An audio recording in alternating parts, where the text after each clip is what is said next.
बोलिए प्रेम से श्री सद्गुरुदेव महाराज की जय। श्री सच्चिदानंद भगवान की जगत जननी अम्बे मैया की सत्य सनातन धर्म की वृंदावन बिहारी लाल की परम पुरुष गुरुदेव जी शाश्वत शांति निधान बार बार दंडवत करूं सकल सुखों की खान एकम नित्यम विमल अचलम सर्वधि साक्षी भूतम भावातीतम तिर्गुण रहितम सतगुरु त्वां बोलिए प्रेम से श्री सद्गुरुदेव महाराज की श्री सच्चिदानंद भगवान की वृंदावन बिहारी लाल की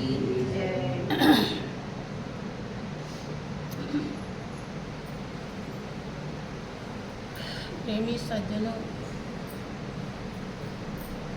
परम पिता परमेश्वर की असीम दया दृष्टि से हम जीवों को सत्संग का अवसर मिला हुआ है। ये अवसर वास्तव में हमारे जीवन की सच्चाई, वास्तविकता और परम गहराई को दर्शाता है।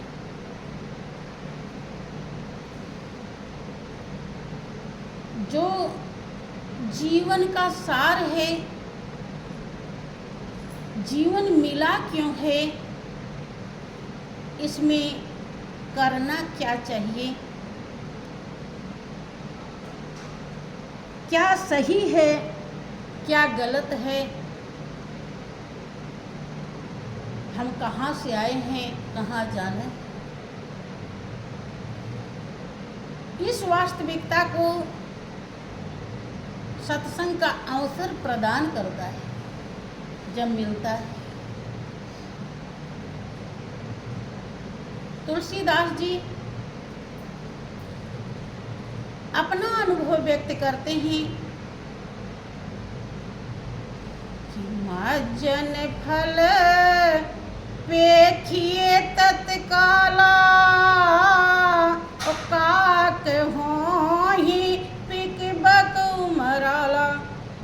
ये सत्संग एक ऐसी सच्चाई है जिसका लाभ उठाने वाला यहाँ आने के बाद भी हम सत्संग के अवसर का लाभ है पूरी तरह नहीं उठा पाते, क्योंकि हमारे मन में, हमारे भाव में, हमारे कर्मों में, हमारे संस्कारों में जन्म जन्मांतर का मलिनता भरा होता है, जिसके कारण सही को सही हम समझ नहीं पाते। जो सही समझाया जाता है उसका अर्थ हम अपने भाव के अनुसार लगा लेते हैं। कोई बिरले माँ का लाल होता है, जो समझाया जाता है वही समझता है, और नहीं तो इसीलिए महापुरुषों ने कहा, क्या कहा कि 12 वर्ष रहो संतों की टोली, तब समझो एक बोली।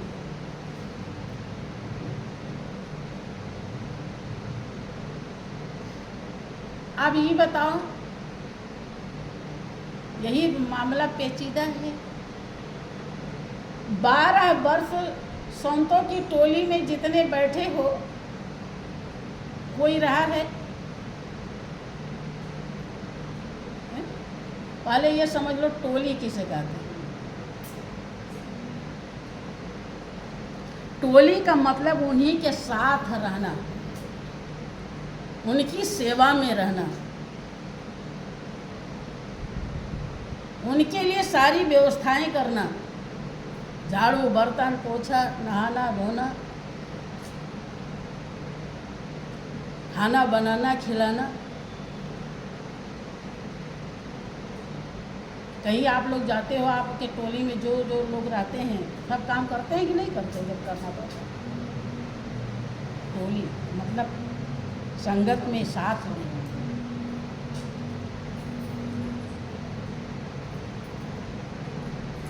क्योंकि जब टोली में रहते हैं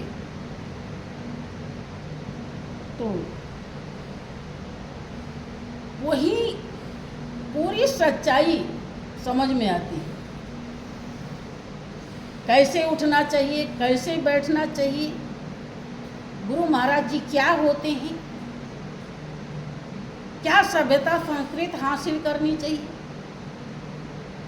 डर भय कितना होना चाहिए, और वो क्या कर सकते हैं, वहीं रह करके विशेष अनुभव होता है। लेकिन आप लोग 12 वर्ष को कौन कहे, शायद 1 महीना 10 दिन भी टोली में नहीं रहे होंगे।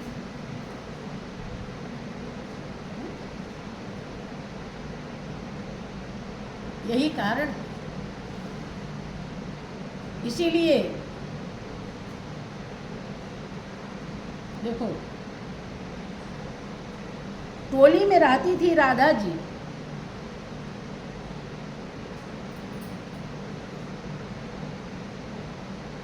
उन्होंने बहुत मेहनत किया, उन्हें ऐसे नहीं नाम मिला हुआ। हमेशा भगवान कृष्ण के साथ राधा को ही जोड़ा जाता है। रुक्मिणी का जल्दी से कोई नाम ही नहीं लेता, जबकि रुक्मिणी के कम प्रेम था क्या? लेकिन क्या किया राधा ने कि जो इतनी महान बनी। यहाँ तक कि कान्हा कान्हा कोई नहीं कहता, राधे राधे बहुत सारे कहते हैं। कि मोरे मन प्रभु अस विश्वासा, और राम ते अधिक राम करे दासा। लेकिन दास बनने में ही परेशानी।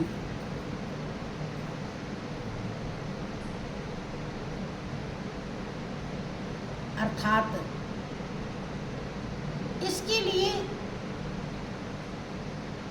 पुण्य महान संस्कार जो हमें पूर्ण सच्चाई को दिखाए।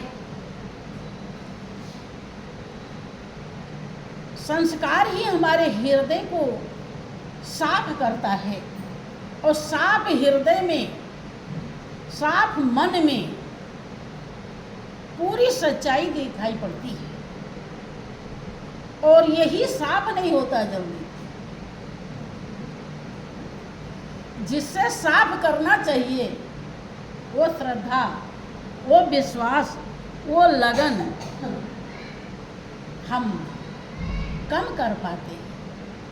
और जितना जो कर रहा है उसका उतना है सामने स्पष्ट है। ये जितने बैठे हैं, ये कह वो बहन है कोने में जो बैठी है, उसी को ज्ञान नहीं मिला और सबको मिला है।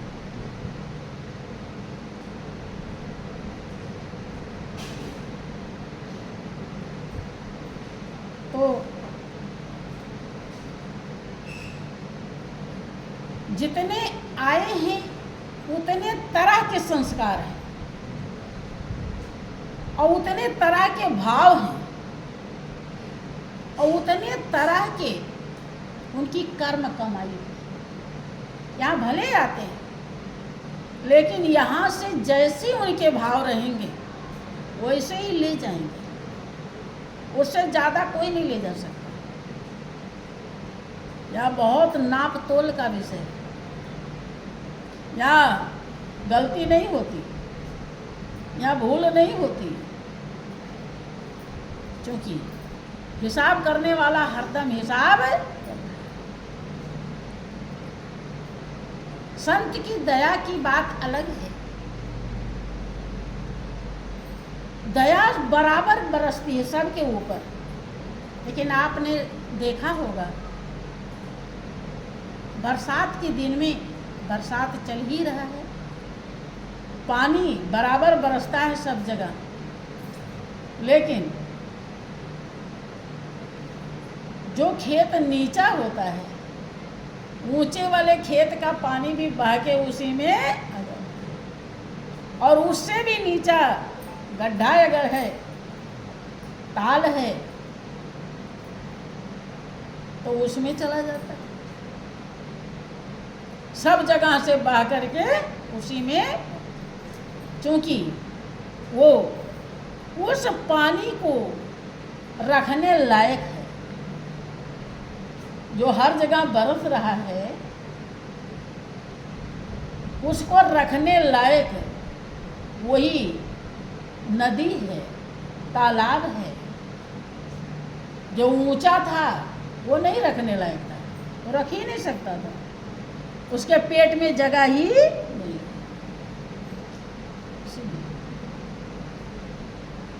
कृपा बराबर सब पे बरसती है, लेकिन जो कृपा का पात्र होता है वही पाता है। अभी आप सुन रहे थे कि भजन अब सौंप दिया इस जीवन का सब भार तुम्हारे हाथों में।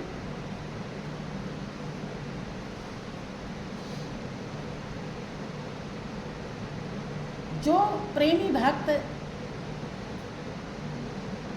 इस लाइन को कहने के लिए, सुनाने के लिए ताकत रखते हैं, उनकी भी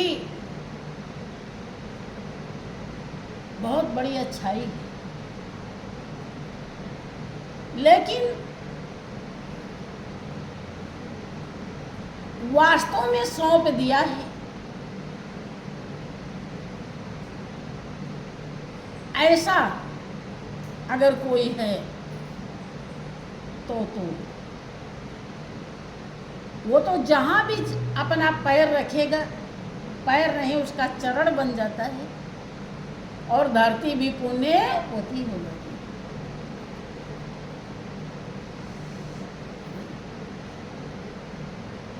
कहना सरल होता है, लेकिन करना कठिन होता है, धीरे धीरे होता है। भजन में सुन ही रहे थे, सत्संग करेगा असर धीरे धीरे, धीरे धीरे करता है। अब प्रेमी भक्त कहता है कि संसार में रहूं तो ऐसे रहूं जैसे जल में कमल का फूल रहे। अभी बना नहीं है, मांग रहा है, लेकिन वो मांगने लायक बन गया। इसका मतलब उसे समझ में आ गया कि यही सबसे अच्छा है, सबसे बढ़िया यही धंधा है, यही कर्म है, तभी तो मांगा। ये भी बहुत कीमत प्रदान करने वाला है। लेकिन अगर किसी को मिल ही गया हो, संसार में रह कर के कमल के तरह रहता ही हो, तो फिर तो वो जिंदे मुक्त होता है। इसमें लेकिन की गुंजाइश नहीं, क्योंकि लोभ और लालच, मोह ममता, ये बहुत बंधन कठिन है। यही तो आपको सदियों से बांध रखे। इन्हीं के कारण आप अपने मालिक तक नहीं पहुंच पाते, सत्संग का पूरा लाभ नहीं प्राप्त कर पाते। यही